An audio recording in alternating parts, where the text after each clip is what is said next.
Hey, hey, hey, it's Lee Watts with Ashton Watts Consulting, back again doing this series on finishing up 2021 strong. So, yesterday I brought you a video about the power of networking and how you can do it effectively. Today I'm bringing you a video about follow up. As you may recall, and if you didn't watch that video, go back and watch it. It was really great. But as you recall, I mentioned at the end of the video that the fortune is in the follow up. So, what that means is that you can go into a room and meet a million people and make some really good conversation and connections. But if there's no follow up, then a lot of that effort was in vain. So if you go to a networking event and if you really don't have any intention on following up with people, then don't even really bother networking. A lot of people get caught up in thinking that they're a great networker and they can work a room. That means nothing, absolutely nothing, if you don't know how to follow up with people and if you don't know how to continue building relationships. So stop telling everyone how you're a great networker. What's your follow up game? All right, so some tips on doing some great follow up. And essentially, follow up mixed with a little bit of strategy is kind of the essence of business development. So, number one, some tips on some great follow up is first of all, you have to make the time. There are some people I know that schedule time every week. It can be 30 minutes, however long it takes for you to really just focus on follow up. One of the things that you need to do with follow up and business development is really identify your top list. Identify those people, those companies that you are intentional about developing business with. Or if this is again after an event, identify 3, 4, 5 people. And it might be even just one person that you are committed to following up with and developing a relationship with. No matter what, tip 1 and 2 is make sure you make the time. And number 2 is make sure you create a list. Great follow up, great business development is actually about systems. So create a list, put it somewhere, and decide how you want to follow up with this person. And follow up should be in layers if it's really important to you. So you're not going to say everything at one time. You're going to lay the groundwork, start the conversation, and then have a plan to have a second, third, fourth touch.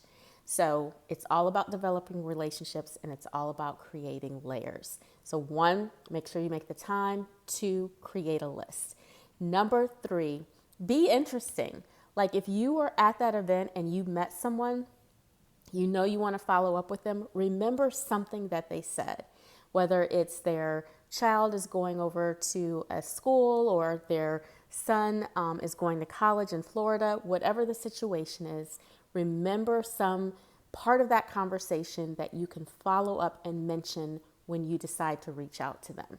That is, in essence, being actually an interesting person because you're listening for details and you're thinking about how you want to continue this conversation. So, find the time, create the list, be interesting, and find something small about them that you can use to follow up. Number 4, kind of the same as number 3, is what did you learn from their conversation? And it does not have to be business related. Actually, it's almost better if it's not business related. But it could be something that they talked about with their neighborhood, some volunteer projects, something at church, whatever it is. It doesn't even have to be huge, but it shows that you're a good listener, that you are interesting, and it's not all about the sale for you. So follow up, make the time, create your list.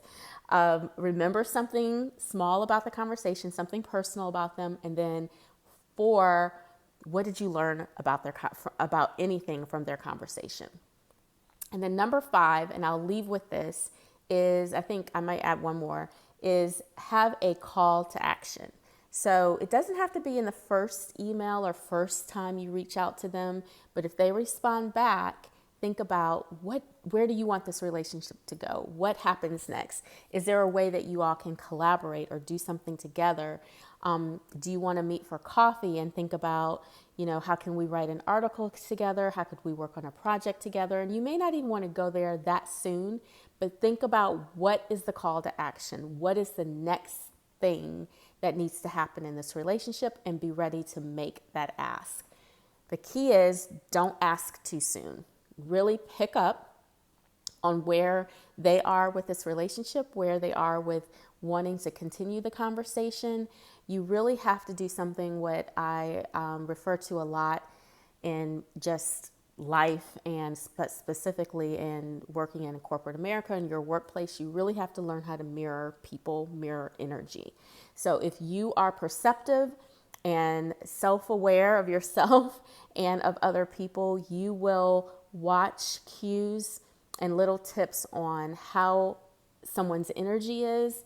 If they talk loud, if they're very excitable, then you need to kind of bring your energy up. If they're a little bit low key, down to earth, a slower speaker, slower listener, then you kind of meet them halfway. And then you mix in your own authenticity with that. But that also, that goes for networking and also for the follow-up. Just get an idea of what pace they feel comfortable having a conversation and continuing the relationship. So just wanted to share those, I think 5 tips with you. And I think I threw in a couple of other things. Can't forget social media. So on LinkedIn is a great place to actually follow up if you're doing business development in corporate or B2B or even B2C. But make sure when you are leaving them, you ask, hey, can I connect with you on LinkedIn? More than likely, someone's going to say yes. Or if you forget to ask, go ahead when you find them on LinkedIn, make sure, and I think LinkedIn prompts you to do this, that you send them an email and say, is it okay to connect with you on LinkedIn? So don't connect with people on Facebook or Instagram or Twitter or any of those things unless you feel like there's going to be more of a personal relationship, or you've kind of broken through that barrier of a little bit of a personal relationship. Some people, when it comes to business, do not want to be friends with their business acquaintances on personal sites, social media sites. So ask permission before you do that. All right, so that's it. Just wanted to bring you a few tips on the follow-up because yes, the fortune is in the follow-up. Happy networking, and I will bring you some more tips very soon. Oh, be sure to like and share this and let me know if you enjoyed this video in the comment section below.